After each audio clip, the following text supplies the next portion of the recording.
Pour l'exéquilibre liquide-vapeur, on va étudier les mélanges idéaux, bien sûr les mélanges binaires. Binaires, ça veut dire ils vont contenir deux constituants, constituant 1 et 2. Avant de commencer n'importe quel exercice de distillation ou équilibre liquide-vapeur, vous devez savoir qui est le constituant le plus volatile. Quel est le constituant le plus volatile? D'habitude, on va le nommer A. C'est le constituant le plus volatile. Pour savoir le constituant le plus volatile, on a deux critères. Premier critère, c'est la température d'ébullition la plus basse. Et ou la pression de vapeur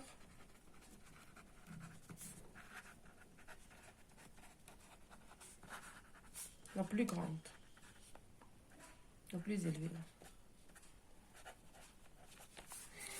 Par exemple, on a un mélange alcool-eau. La température d'ébullition de l'alcool, elle est de 76 par exemple, et l'eau, 100 degrés. Ici, c'est l'alcool et les constituants les plus volatiles.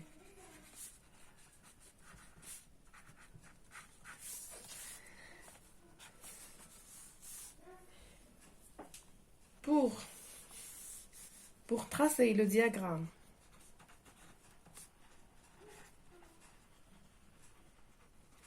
isobar, on le nomme diagramme isobar ou TXY. On doit d'abord appliquer la loi de Raoult.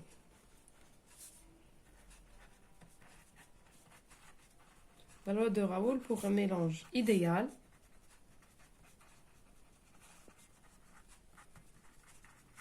et binaire. Vous avez PA égale XA PA0.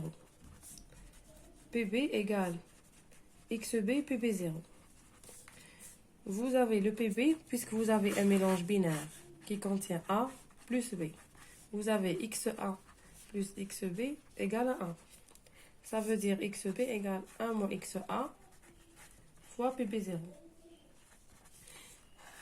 On a la somme des pressions PE égale P total.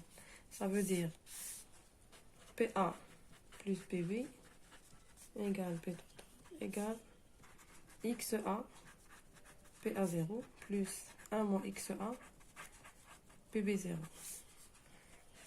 On va tirer le XA. On le nomme XA ou grand X égale P total moins PB0 sur PA0 moins PB0. Si on ne choisit pas le constituant le plus volatile correctement, ici vous allez avoir un membre négatif.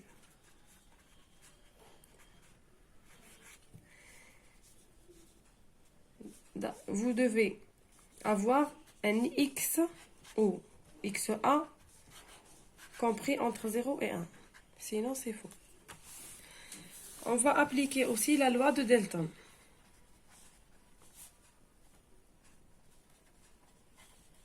Bien sûr, dans la phase gazeuse. Ici, c'est pour la phase liquide. La loi de Dalton, vous avez PI, PA égale YA, P total, est égal à XA, PA0. Ça veut dire le YA égale PA0 sur P total fois XA.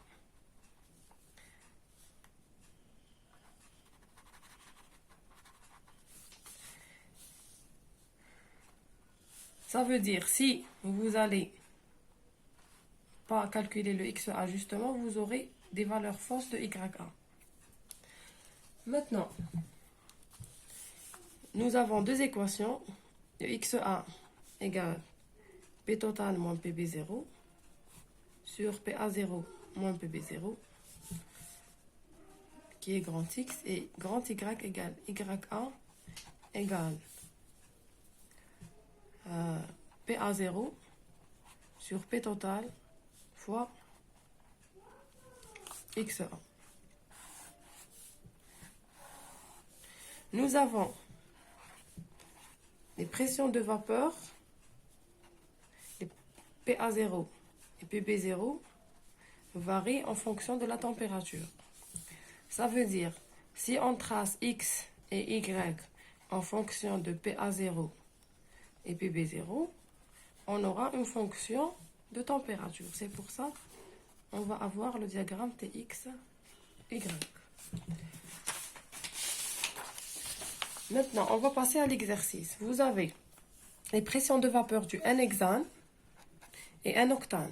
Le NO, le H et le O sont donnés dans le tableau suivant. Vous avez la température, ici c'est en Fahrenheit et en degrés. Vous avez les pressions de vapeur P I0 qui varient en fonction de la température. C'est ça le tableau. Vous avez la première question en supposant que les lois de Raoult et Dalton sont vérifiées. Construire le diagramme TXY du mélange N-hexane et N-octane à une pression de 101 kPa. Ça veut dire que c'est une atmosphère. Vous avez la pression totale égale à 101 kPa égale à une atmosphère.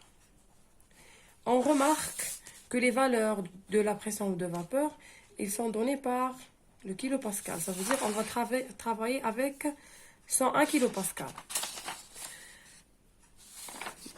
On doit répondre à notre première question qui est le constituant le plus volatile. Quel est le constituant le plus volatile? Le plus volatile, c'est celui qui a une température d'ébullition la plus basse, qui correspond à une pression de vapeur la plus grande. Lorsqu'on voit ici les valeurs de pression, ils sont plus grandes. Dans chaque case, vous avez la pression de vapeur de N-hexane, elle est supérieure à celle de N-octane. La même chose dans toutes les cases. Ça veut dire le A et le N-hexane. On peut aussi, on a déterminé par rapport à la pression de vapeur, parce que P0H sont supérieurs à P0O.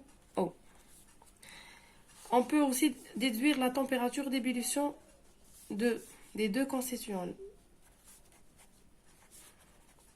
La température d'ébullition du hexane, on va à la valeur de la pression totale et on tire la température d'ébullition de un hexane qui est 68,7 degrés Celsius. Et la température d'ébullition du N-octane à 101 kPa à une pression totale, on aura 125,7 degrés Celsius. La température d'ébullition du N-hexane, elle est inférieure à celle de N-octane, ça veut dire le N-hexane est le constituant A. On va à notre exercice. On doit déterminer les XI, les XA et les YA. Pour déterminer les XA et les YA, on va appliquer la relation 1 et 2. La première équation pour déterminer les X et la deuxième relation pour déterminer les Y. On va tracer un tableau. Vous avez les températures en degrés Celsius ou en Fahrenheit, c'est la même chose. Vous avez 68,7, 79,4, 93,3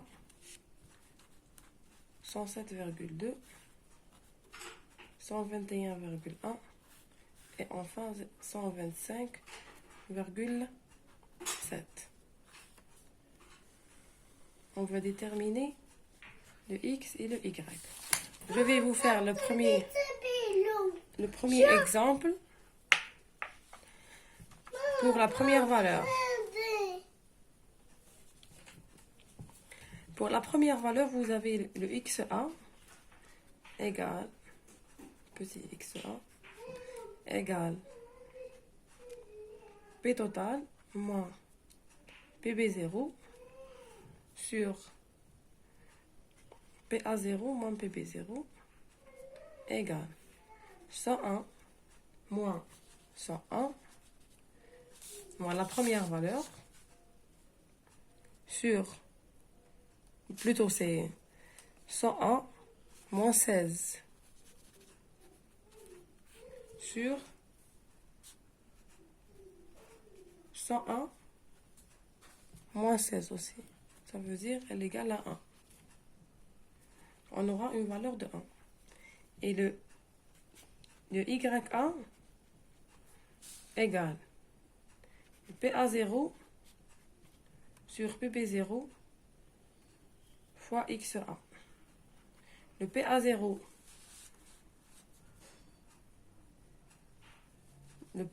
c'est 101 sur, plutôt c'est sur P total, 101 sur 101 fois 1 égale à 1. Avec la même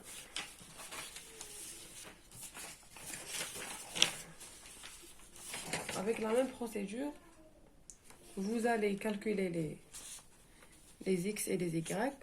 Vous aurez des valeurs de 0,68, 0,92, 0,4, 0,78, 0,19, 0,59, plutôt 0,53, 0,04, 0,17 et 0,0.